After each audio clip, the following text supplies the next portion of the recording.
تو ہمارا ایمان تو یہ ہے. یہ چیز جو آپ کہہ رہے ہیں یہ ہے انسان کے ایمان پر.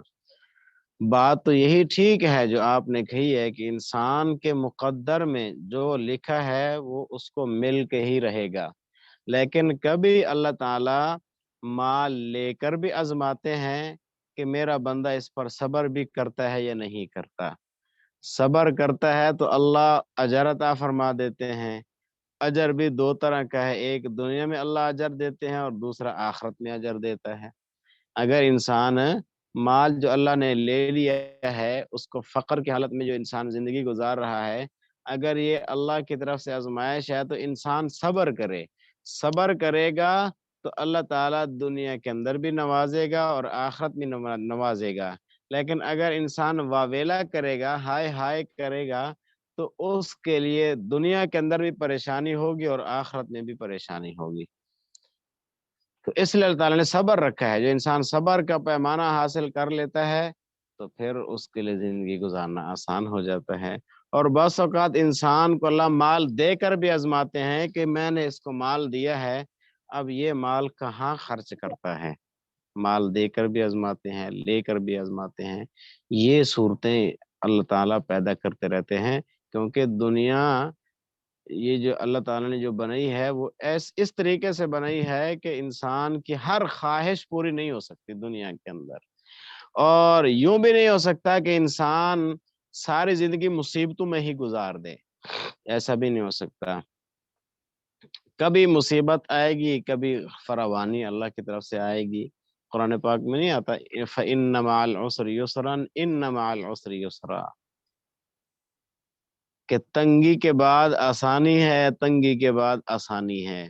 یا مفسرین فرماتے ہیں ان مع العسر، العسر یہ معارفہ ہے، ایک معین چیز کے لیے آتا ہے.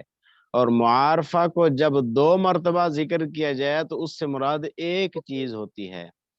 اور یسرن یہ نکرہ ہے، نکرہ کو جب دو مرتبہ ذکر کیا جائے تو اس سے مراد دو چیزیں ہوتی ہیں، ایک چیز نہیں ہوتی. معرفہ کو تکرار کے ساتھ ذکر کیا جائے تو ایک چیز مراد ہوتی ہے، نکرہ کو اگر تکرار کے ساتھ یعنی دو مرتبہ ذکر کیا جائے تو اس سے مراد دو چیزیں ہوتی ہیں. تو اللہ تعالیٰ نے ان مع العسر یسرا، ان مع العسر یسرا، العسر کا معنی تنگی، اس کو اللہ نے معرفہ کے ساتھ ذکر کیا یعنی الف لام کے ساتھ ذکر کیا ہے، دو مرتبہ ذکر کیا ہے تو اس سے مراد ایک تنگی ہے. اور یسرن یہ نکرہ ہے، اس کو اللہ نے دو مرتبہ تذکرہ کیا ہے تو اس کا معنی ہے آسانی. تو مطلب یہ ہے کہ اللہ فرماتے ہیں تنگی تمہارے اوپر اگر ایک آئے گی، اس کے بعد یعنی صبر جو تم نے کیا، تنگی کے دن گزرنے کے بعد جو اللہ آسانیاں بھیجے گا وہ اللہ دو آسانیاں بھیجے گا. تنگی ایک تم نے گزاری، اللہ آسانیاں دو بھیجے گا.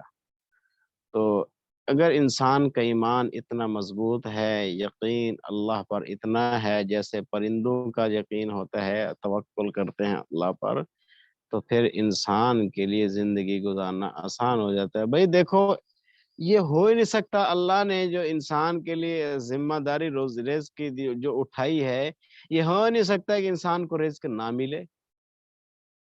بعض اوقات یوں بھی ہوتا ہے کہ انسان کوئی نافرمانی کر دیتا ہے، گناہ کر لیتا ہے، جس کی وجہ سے اللہ تعالیٰ پھر رزق کا دروازہ بند کر دیتا ہے کچھ مدت کے لیے، کچھ دنوں کے لیے رزق کا دروازہ بند کر دیتا ہے کہ شاید میرا بندہ میری طرف آئے اور مجھ سے دعا کرے اور پھر میں اس کے لیے رزق کا دروازہ کھولوں اور مجھے منائے، میں خوش ہو جاؤں اور پھر رزق کا دروازہ اور تنگیوں کا دروازہ بند کر دوں، رزق کا دروازہ اس کے لیے کھول دوں.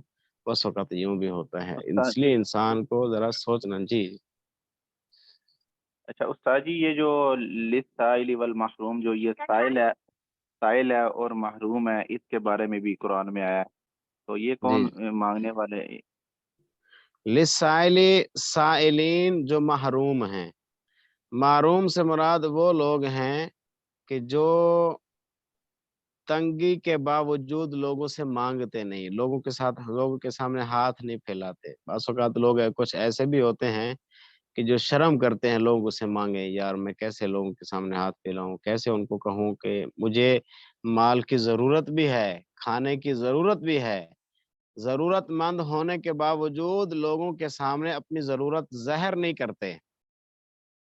تو یہ لوگ ایسے ہیں اکثر لوگوں کے تعاون سے محروم رہتے ہیں. لوگوں کو تو پتہ نہیں چلتا نا کہ یہ کون سا انسان ضرورت مند ہے, کون سا ضرورت مند نہیں ہے.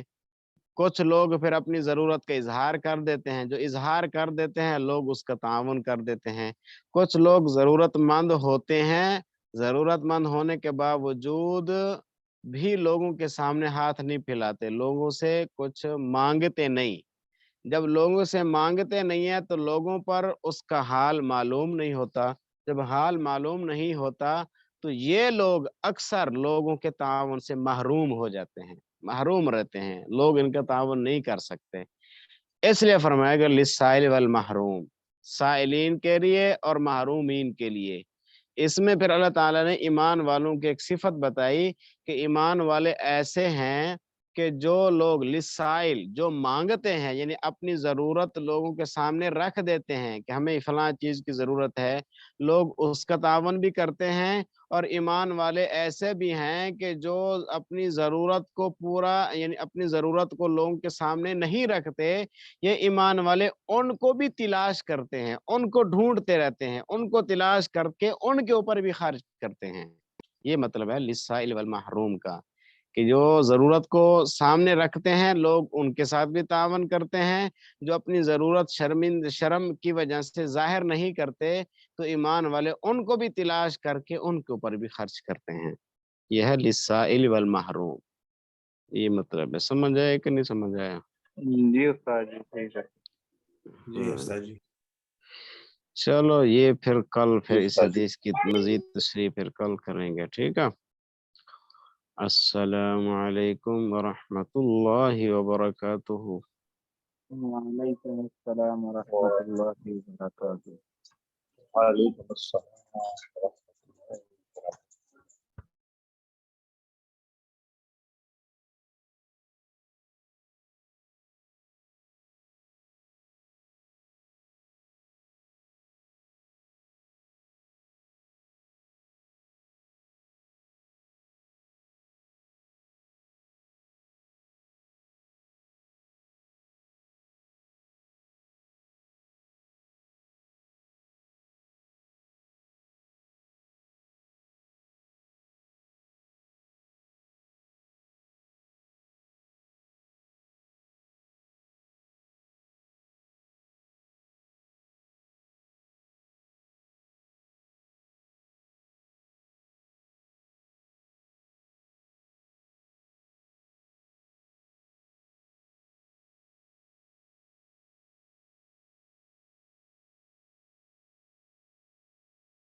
مولانا اشرف صاحب آئیں گے کہ نہیں آئیں گے؟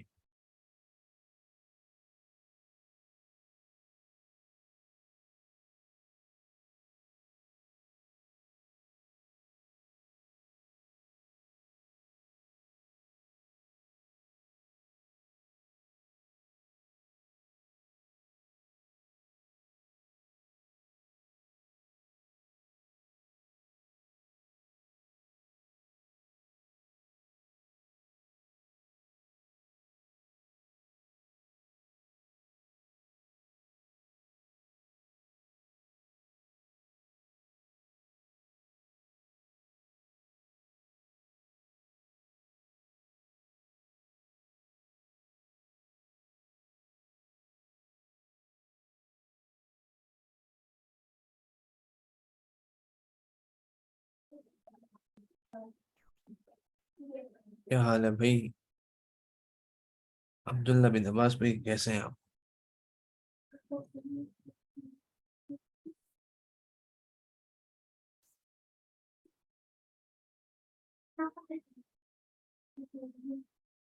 یار مجھے تو نیند آئی ہوئی ہے. جی جی الحمدللہ، اللہ کا احسان ہے. آپ سنائیں. نیند جب آپس میں بات چیت ہوتی رہے نا پھر نیند نہیں آتی. نیند نہیں آتی. جب ہاں جی ایسے ہی ہے. بعد دفعہ بس صرف لیکچر سنتا رہے تو بھی غفلت ہو جاتی ہے. ایک دفعہ تو ایسا ہوا تھا، کلاس ہو رہی تھی تو میں سو گیا ہوں، تو کلاس ختم ہو گئی ہے، میں سویا رہا ہوں. پھر جب جاگا ہوں تو تقریباً 15-20 منٹ غالباً اوپر ہو چکے تھے. پھر میں اچھا نے جی. کہا اٹھ کے سو جاؤں. جی ایسا بھی ہو جاتا ہے. ہماری تو کلاسیں جلدی ختم ہو جاتی ہیں.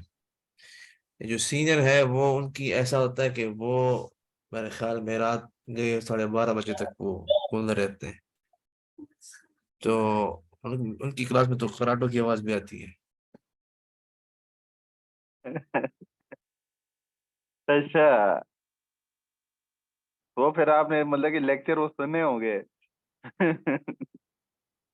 نہیں وہ آپس میں ہمارے ایک دوست ہے تو وہ اپنے قصے سناتے رہتے ہیں. اچھا اچھا.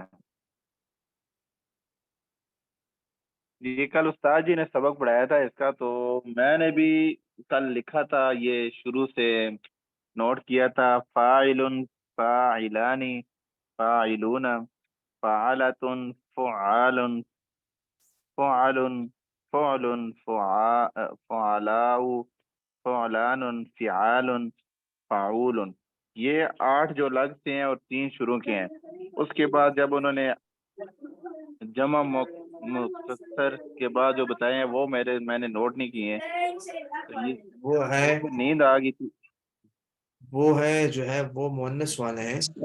اور السلام علیکم ورحمۃ اللہ وبرکاتہ. وعلیکم السلام. کیا حال ہے جی؟ ٹھیک ٹھاک ہے؟ الحمدللہ حضرت. جی استاد جی الحمدللہ. میں بے خیال تھا، میں فیصل آباد مرکز میں ہوں، کل رائمنڈ میں تھے، آج فیصل آباد میں ہوں. تو وہ ساتھی مولوی صاحب ساتھ بیٹھے ہوئے تھے، ابھی دوسرے ساتھی بیٹھے ہوئے تھے، بے خیال ہو گیا، دیکھا تو وہ اوپر ہو گیا تھا. اچھا جی. آپ استاد جی یہ نصرت کے لیے آئے ہوئے ہیں یا وقت میں چل رہے ہیں؟ نہیں وقت بھی نہیں ہے، نصرت بھی نہیں ہے، ویسے نکلے ہیں بس. کچھ کام تھا تھوڑا سا، تو وہاں سے نوشیرہ سے نکلے تھے، گجرانوالہ گئے تھے، وہاں سے ڈسکا گئے، اچھا. پھر جو ہے لاہور گئے، پھر وہاں سے رائیونڈ گئے، رائیونڈ سے آج آئے ہیں ادھر فیصل آباد. آپ بھی استاد جی گھومنے پھرنے میں خوش رہتے ہیں. یہ بس کوئی مجبوری ہے بندہ کیا. میں تو 1 منٹ کے لیے فارغ نہیں ہوتا، گھر میں مصروف رہتا ہوں. بھائی بھی بیمار ہے، اس کے دونوں پھیپڑے کاٹے ہیں، آپریشن ہوا ہے، والدہ ہے. تو گاؤں میں آپ نے چند قدم 10 قدم میں دکان ہے، اور میرا 40 دن ہو گئے میں اس دکان میں نہیں گیا ہوں. وہ گھر میں ایسی اچھا مصروفیت ہے، لیکن بس حضرت مجبوری ہے، وہ کیا کریں. بھائی کیسے ہے ابھی؟ وہ ان کو ٹی وی ہو گیا تھا. ٹی وی وہ اس کا یار خون شروع ہوا ہے، 3-4 دن ہو گئے، اس کی ٹی وی زیادہ ہے، اور ایک پیپڑے جو دونوں کاٹے ہیں، ایک میں ابھی پانی دوبارہ نکلا ہے. تو اچھا جی. اب ٹی وی کا دوائی وہ کورس کر رہے ہیں، اللہ شفا دے دے ان کو، بہت کمزور ہو گیا. حضرت کوئی مسئلہ ہو تو بتا دیجیے. پھر ہمارے یہاں پشاور میں ٹی بی میں جاننے والے لوگ ہیں، تو کوئی مسئلہ ہو تو دوائیوں کا. چلو میں پھر جب ادھر سے آ جاؤں گا نا، 1-2 دن ہمارے ادھر لگتے ہیں، پھر انشاءاللہ رابطہ کر لیں گے. تو چلیے پھر انشاءاللہ. آپ ویسے ان کی ملاقات کرا دیں گے، آپ کے پاس لے چلیے آئیں گے اس کو. جی صحیح ہے.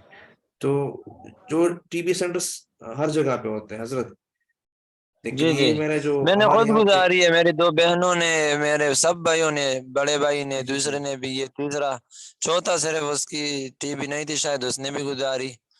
تو والدہ کے علاوہ سب نے ٹی بی گزاری ہے، وہ 2007-8 کے اندر کی بات ہے.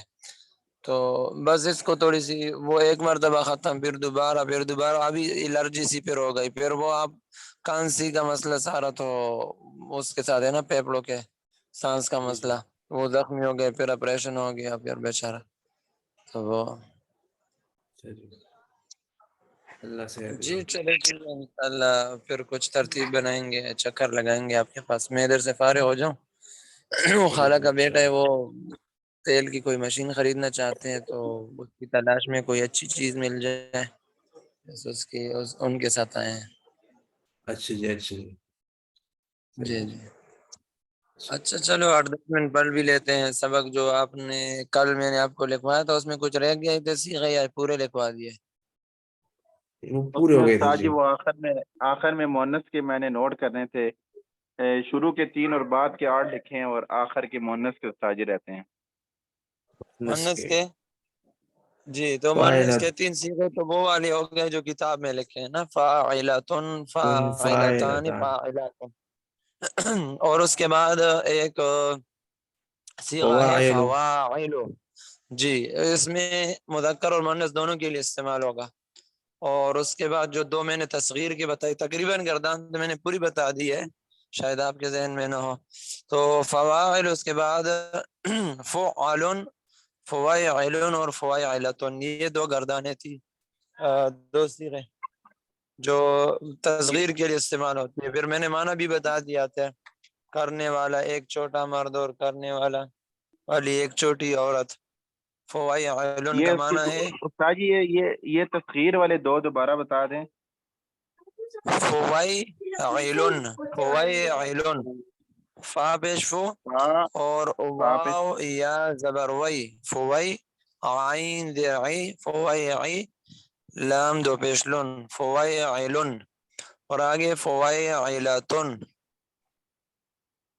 وہی فوائل کے آگے تا لگائیں گے تو وہ فوائلتن بن جائے گا، مؤنث تصغیر کا صیغہ بن جائے گا۔ مونس تصغیر، جی مذکر تصغیر۔ اور اس کو کہیں گے صیغہ واحد مذکر مصغر بحث اسم فاعل، اور صیغہ واحد مؤنث مصغر بحث اسم فاعل، ٹھیک ہے، اور معنی تو وہی آپ کے ذہن میں ہے، کرنے والا ایک چھوٹا مرد، کرنے والی ایک چھوٹی عورت، دونوں مرد اور عورت کے لیے استعمال ہوتے ہیں، تو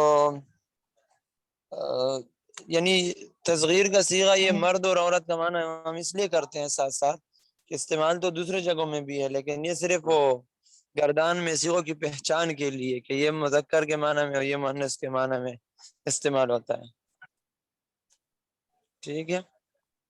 اب کوئی چیز ہو مثال کے طور پر، جی فوائل مذکر تصغیر، جی جی، صیغہ اور واحد مذکر فوائلتن، مؤنث تصغیر۔ جی جی، اس کے ساتھ مصغر لکھ سکتے ہو، تصغیر کے دو تب بھی ٹھیک ہے، لیکن مصغر استادوں نے بتا دیا، تصغیر یعنی کسی صیغہ چیز کی واحد تصغیر اور مصغر۔ چھوٹے پن کو بیان کرنا، کیونکہ تصغیر کے لیے نا ایک چیز کی چھوٹے پن کو بیان کرتا ہے، تو اس لیے اس ہاں کو مصغر کہتے ہیں۔ ویسے وہ تو مصغر ہونا چاہیے، لیکن بہرحال جو استادوں نے لفظ پڑھایا ہے کس اعتبار سے مصغر کہتے ہیں، تصغیر لکھ دو مصغر لکھ تو ٹھیک ہے بس۔ جی تو کوئی ساتھی زبانی سنا بھی سکتا ہے گردان، اور جو جتنے بھائیوں نے سبق سن لیا سب کو بات سمجھ بھی آ گئی، کوئی کسی قسم کا سوال ہو تو وہ آپ بتا دے تاکہ اس کا کچھ حل بتا دے آپ کو، اور پھر آپ کو اچھی طرح ٹھیک یاد ہو جائے، غلط زبر زیر اگر آ گیا تو نقصان ہوگا۔ جی یہ استاد جی یہ جس ترتیب سے کتاب میں لکھے ہوئے ہیں 4-4 6-6 کر کے، جی، ان کو اس ترتیب سے کس بھی یاد کتاب کر میں؟ سکتے ہیں؟ یہ جس طرح ابھی اس میں فاعل کہ صیغہ واحد مذکر فاعل، فاعلان، فاعلون، فاعلۃ، فاعلتان، یہ انہوں نے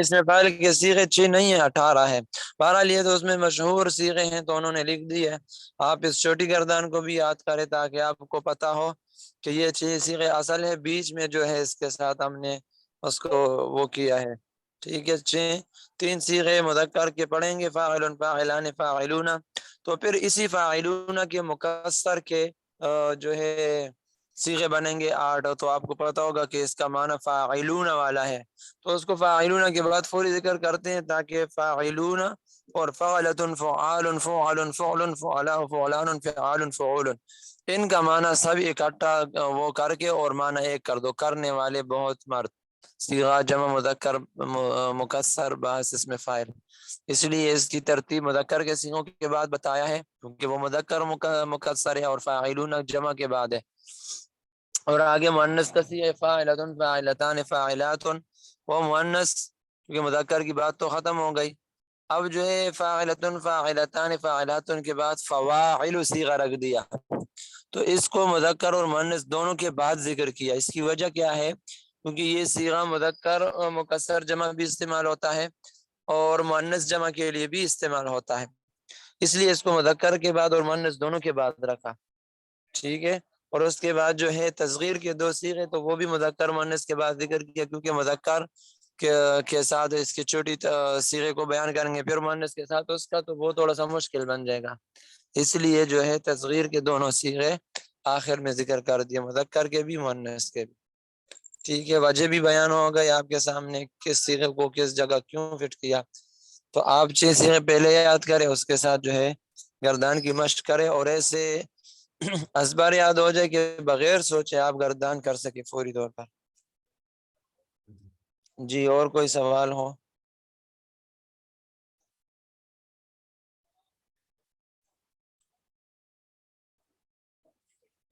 جی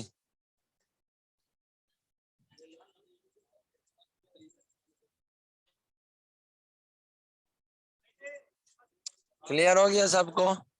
جی حضرت. اچھا، تو آگے کیا کریں؟ ابھی 8-10 منٹ تو ہے ہمارے پاس، یا آپ اور مشق کریں گے؟ قاعدہ پڑھ لیتے ہیں. جی ہاں جی، قاعدہ پڑھ لیں. جی بالکل. قاعدہ جب ماضی 3 حرف کی ہو تو اس میں فاعل کا صیغہ واحد مذکر فاعل کے وزن پر آئے گا، جیسے نصر، جی، ناصر، ماضی 3 حرف کا مطلب کیا ہے؟ جو مجرد کے ابواب ہیں نا 8 باب، یہ 8 باب بنیں گے، آپ کو میں بتا دوں گا. تو ان 8 بابوں کا اس میں فاعل فاعل کے وزن پر ہوگا، یعنی فاعل، فاعلان، فاعلون. اور اس کے علاوہ علم الصرف کے اندر جتنے بھی ابواب ہیں 8 ابواب کے علاوہ ٹوٹل 42 سے کچھ اوپر ہوں گے، یا 42 ہیں جو مشہور کے اعتبار سے. تو 42 ابواب میں صرف 8 باب ہیں جس کا اس میں فاعل اس وزن پر آئے گا، فاعل. اور اس وزن پر آنے کا مطلب یہ ہے کہ واحد کا جو صیغہ ہے وہ صرف اس وزن پر آئے گا. آگے جو ہے اس کے ساتھ اپنا جو ہے مذکر کا تثنیہ کے لیے الف اور نون، جمع کے لیے وہ استعمال ہوتا ہے، وہ تو ہوں گے. ٹھیک ہے، تو یہ والا وزن 8 بابوں میں استعمال ہوگا. جی حضرت. کیا کہتے ہیں؟ جس کے وزن برابر ہوتے ہیں، جس کے وزن ایک جیسے ہوتے ہیں، ان کے کس میں؟ جو ہے نا جن جیسے فاعل، ناصر، تو جی جی یہ تو فاعل کے لیے آتا ہے نا، ناصر مدد کرنے والا. جی جی تو جن جی جن بالکل. چیزوں کے وزن برابر ہوتے ہیں، اس کا مطلب یہ ہے کہ ان کا جو ہے وہ قاعدہ ایک جیسا ہوگا. جیسے وہ بھی جیسے جی جی فاعل ایک ہی قاعدہ ہے. ہم مجرد کے 8 ابواب ہے تو یہ سب کا بس یہی قاعدہ ہے نا، اور تو دوسرا نہیں ہے.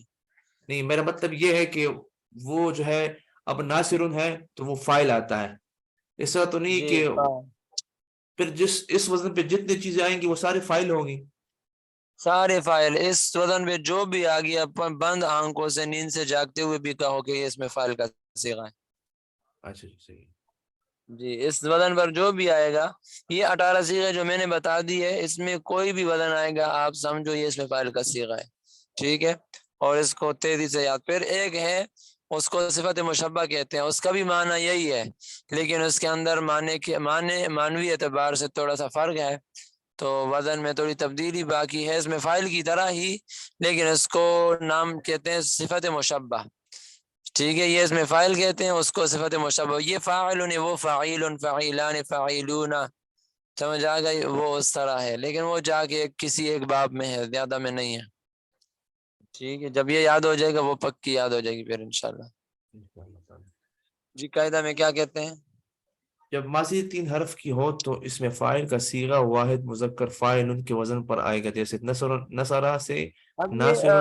یہ ماضی کے اندر 3 حرف کا مطلب 2 بھی ہے، ایک تو یہ ہے کہ ثلاثی اور رباعی کے جو وہ ہے نا ابواب ہے، تو ثلاثی کے اندر بھی پھر 2 قسم، ایک مجرد ایک مزید فی، تو یہ مجرد مراد ہے، 3 حرفی سے مراد مجرد مراد ہے کہ فا عین اور لام کے علاوہ کوئی اور حرف نہ ہو، نہ حروف اصلی میں سے اور نہ حروف زائدہ میں سے، ٹھیک ہے، چلے۔ صحیح ہے حضرت، جیسے نصرہ سے ناصر اور ضربہ جی سے ضارب اور سمع سے سامع، جی اور اگر ماضی کا پہلا صیغہ 3 حرف سے زیادہ ہو تو اس میں فاعل مضارع معروف سے اس طرح بناؤ کہ علامت مضارع کو دور کر کے اس کی جگہ میم مضموم لگاؤ، جی، اور آخر سے مثال پہلے کے طور حرف۔ پر ایک منٹ مثال کے طور پر انہوں نے آگے مثالیں دی ہے، جو آپ پڑھ رہے ہو اس کو فٹ کر کے وہ کر دو، بلکہ چلو پہلے پڑھے تو پھر ایک صیغے میں فٹ کر کے بتا دیں گے، چلے۔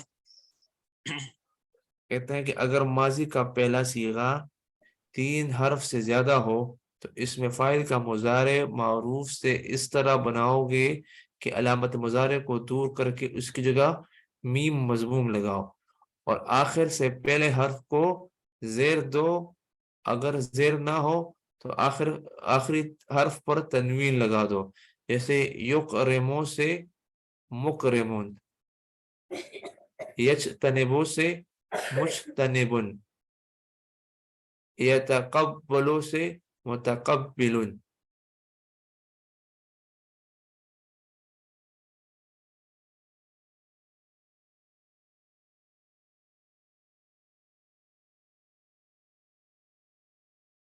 ہیلو،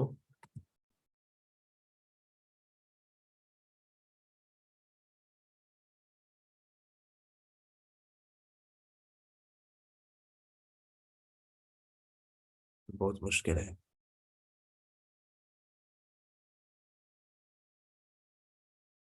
مولانا اشرف صاحب نہیں چلے گا میرے خیال میں۔ ماضی کا پہلا صیغہ، ماضی کا پہلا صیغہ تین حرف سے زیادہ ہو تو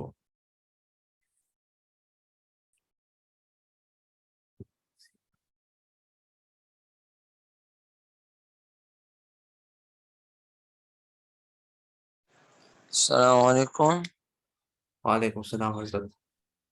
یہ آواز کٹ گئی، وہ آ گیا، جی، جی تو میں پھر بتاتا ہوں جی، اگر ماضی کا پہلا صیغہ 3 حرف سے زیادہ ہو تو اس میں فاعل مضارع معروف سے اس طرح بناؤ کہ علامت مضارع کو دور کر کے اس کی جگہ میم مضموم لگاؤ، اور آخر سے پہلی حرف کو زیر دے دو، اگر زیر نہ ہو تو آخری حرف پر تنوین لگا دو، جیسے یقرمو سے یقرمن مکرمن، اور یجتنبو مکرم، سے اور مجتنبو سے مجتنبن، اور سے جی مجتنب، اور یتقبل سے متقبل۔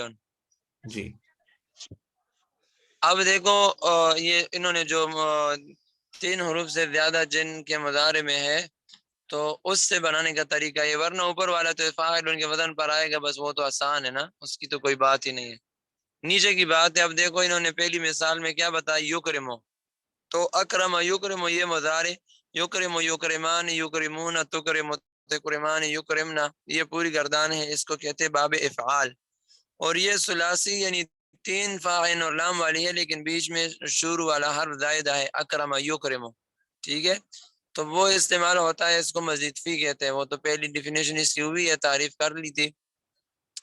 تو اب یہ 3 حروف سے زیادہ کی بات ہے، تو انہوں نے پہلا آپشن کیا بتا دیا کہ مضارع کی علامت ہٹا دو اور اس کی جگہ میم مضموم لگاؤ. تو یاد رکھے فاعل کے وزن کے علاوہ جتنے بھی اسم فاعل آئندہ بنیں گے جو 3 حروف سے زیادہ مضارع میں ہو، ماضی میں 3 حروف سے جس کے زیادہ ہو اور اس کا اسم فاعل بنائیں گے تو سب اسم فاعل کے شروع میں یہ میم مضموم لگے گا، کوئی اور قسم کا میم نہیں لگے گا. ٹھیک ہے، مضارع کی علامت ہٹا دو اور میم مضموم لگا لو. اور پھر کیا کہا دوسرا، آخر سے آخر پہلے رفع. حرف کو زیر دے دو. تو 42 ابواب. جی ہاں جی نہیں صحیح جا رہے ہیں، بس آپ بتائیں سر. جی نہیں حضرت آپ صحیح جا رہے ہیں، وہ میں آپ کو بتا رہا تھا وہ. جی ٹھیک ہو گیا.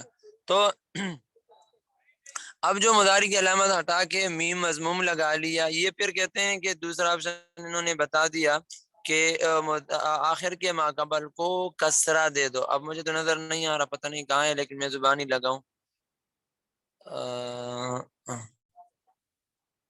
ہاں، آخر سے پہلے حرف کو زیر دے دو اگر زیر نہ ہو. یہ آپشن یاد میں رکھے، یہ جو اگر زیر نہ ہو اس کا مطلب سمجھے تاکہ آپ کو آسانی ہو جائے. بعض جو ہے ابواب ایسے ہوں گے جس میں مضارع میں آخر کے ماقبل فتحہ ہوتا ہے، وہاں زیر استعمال نہیں ہو سکتا، وہاں آتا ہی نہیں ہے، مشکل ہوتا ہے وہاں. تو وہاں پہلے سے زبر موجود ہوتا ہے تو اس کو زیر دیں گے. ٹھیک ہے، زبر موجود ہوگا، زیر ہم دے دیں گے، کیونکہ یہ کہتے ہیں آخر کے ماقبل کو زیر دے. لیکن بعض جگہوں میں پہلے ہی سے زیر موجود ہوگی، جیسے اکرم یکرم میں را پر زیر پہلے سے موجود ہے، میم آخر ہے اور آخر کا ماقبل را ہے اور اس پر زیر موجود ہے. تو اگر پہلے سے موجود ہے تو ہمیں چھیڑنے کی ضرورت نہیں ہے، اور اگر وہاں پر پہلے سے موجود نہیں ہے تو اس کے اندر جو ہے اس میں فاعل بناتے ہوئے ہم زیر دیں گے. ٹھیک ہے، مفعول کے صیغہ بھی گردان بنانا وہ بھی آسان ہے، بس اس میں زبر دینا ہے، باقی یہی قاعدہ ہے. جی بات میری کچھ سمجھ آ رہی جو میں کیا کہنا چاہتا تھا؟ بعض جگہوں میں آخر کے ماقبل میں زیر پہلے سے موجود ہے تو وہاں پر ہم نے چھیڑنے کی ضرورت نہیں ہے، کیونکہ ہم نے اس میں فاعل بنانا ہے، زیر دیں گے آخر کا ماقبل، وہ پہلے سے موجود ہے تو وہ اس میں دینے کی ضرورت نہیں ہے. اور جہاں پر نہیں موجود ہے تو وہاں دے دیں گے. آگے مثال دیتی ہے، جیسے ابھی ایک مثال میں فٹ کریں، یکرمو مضارع کی علامت ہٹا دو اور میم مضموم لگا دو تو مکرمو ہو گیا اور آخر کو تنوین دے دو، بس ختم بات. ٹھیک ہے، اسی طرح یجتنبو سے یا ہٹا دو، میم مضموم لگا لو تو کیا ہو جائے مجتنبو اور آخر میں تنوین دینا ہے اور آخر کا ماقبل کو کسرہ مجتنی. یہ مکرمو میں را آخر کا ماقبل ہے، آخر سے پہلے جس کو میں آسان الفاظ میں بولتا ہوں آخر کا ماقبل یعنی آخر سے پہلے حرف. اصطلاح تو سمجھتے ہو نا لفظ کو، آخر کے ماقبل میں بولتا ہوں اس کا مطلب یہ آخر سے پہلا والا. جی تو اس کو مکرموں میں پہلے سے را موجود ہے تو ہمیں چھیڑنے کی ضرورت نہیں ہے، مکرموں میم لگا دیا، مضموم آخر کو تنوین دے دیا. اور جہاں پر اب دوسری مثال انہوں نے دی ہے یجتنبو یا ہٹا دو اور میم مضموم لگا لو مجتنبو اور پھر تنوین دے دو تو مجتنبن اور آخر کے ماقبل کو کسرہ پہلے سے موجود ہے یجتنبو یجتنبو. تو با سے پہلے با آخر حرف ہے اور آخر سے پہلے والا جو ہے نون ہے تو نون میں پہلے سے کسرہ موجود ہے، زیر موجود ہے، لہذا ہمیں چھیڑنے کی ضرورت نہیں ہے. تیسری مثال انہوں نے دی ہے یتقبلو، تو یہ اس کا ماضی ہے تقبل اور مضارع ہے یتقبلو. تقبل یتقبل یہ ماضی اور مضارع استعمال ہے، آگے پڑھ لیں گے. اسی جو فعل کے اندر حروف زائد ہوں گے اس کو مزید فی کے ابواب کہتے ہیں، یہ مشہور آپ کو پڑھائیں گے انشاءاللہ. آپ کی کتاب میں شاید نہیں ہے لیکن میں آپ کو تھوڑا سا اس کی ڈیفینیشن کراؤں گا، بہت ضروری ہے. تو اب جو ہے یتقبلو یا مضارع کی علامت ہے، ہم نے اس کو گرا دیا، میم مضموم لگا دیا تو مو بن گیا متقبلو. اور کہتے ہیں آخر کے ماقبل کو کسرہ دو اگر نہ ہو، تو یہاں پر ہے کہ نہیں ہے؟ یہاں تو نہیں ہے کسرہ، لہذا اس میں فعل بنانے میں یہ کسرہ دینا فرض اور واجب کے درجے میں سمجھو، ضروری ہے یہ کسرہ دینا.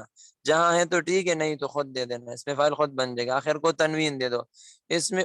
اور یہ علم الصرف زندگی میں جتنا بھی پڑھو گے علم الصرف میں جو ہے مجرد کے ابواب جو آپ پڑھ رہے ہیں، فعل فعل، اس میں فاعل جو آئے گا فاعل کے وزن پر. اس کے علاوہ جتنے بھی عربی زبان میں اس میں فاعل بنے گا اس کا طریقہ یہ ہے، مضارع کی علامت ہٹا کے میم مضموم لگائیں، آخر کے ماقبل کو کسرہ اور آخر کو تنوین دینا. یہ 3 آپشن اس میں فاعل میں یاد رکھے. اس میں مفعول بھی اسی طرح ہے، مجرد کا مفعول ان کے وزن پر آتا ہے، اور جو یہ والی 3 حروف سے زیادہ والی مزید فی میں ہے تو اس میں فاعل جو ہے اسی وزن پر آئے گا، لیکن یہ مضارع معروف سے بنا دیا، وہ مضارع مجہول سے بنا دو. تو جب مضارع معروف سے بنا، آخر کے سے پہلے حرف نے زیر لے لیا تو وہ آخر سے پہلے والا زبر لے لے گا. باقی یہی طریقہ ہے، وہ پڑھیں گے آگے. ٹھیک ہے، کچھ سمجھ آ گئی ہے؟ جی استاد جی. کوئی سوال ہو آپ حضرات کو، کسی قسم کا سوال ہو بتا دیں.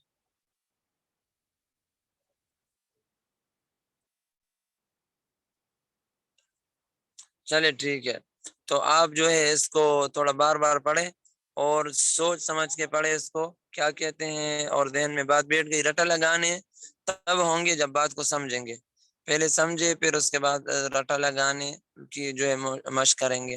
ٹھیک ہے، تو چلو انشاءاللہ دعا میں کہ میرا سفر بھی خیریت سے ہو جائے، اور آپ حضرات کے گھروں میں پریشانیاں ہے اللہ سے دعا کرتا ہوں، رات کو بھی کروں گا، اللہ آپ کے تمام بھائیوں کے جو ہے مسائل کو حل کر دے. آپ کے گھروں میں بیماری ہے تو شفا عطا فرمائے. کوئی اور جسمانی مالی اعتبار سے جو بھی پریشانی ہو اللہ سے دعا کرتا ہوں آپ حضرات کے اللہ حل فرمائے. آپ بھی دعا میں یاد رکھیں. آمین. ٹھیک ہے جی، اپنا خیال رکھیں. السلام علیکم ورحمۃ اللہ وبرکاتہ. وعلیکم السلام. وعلیکم السلام.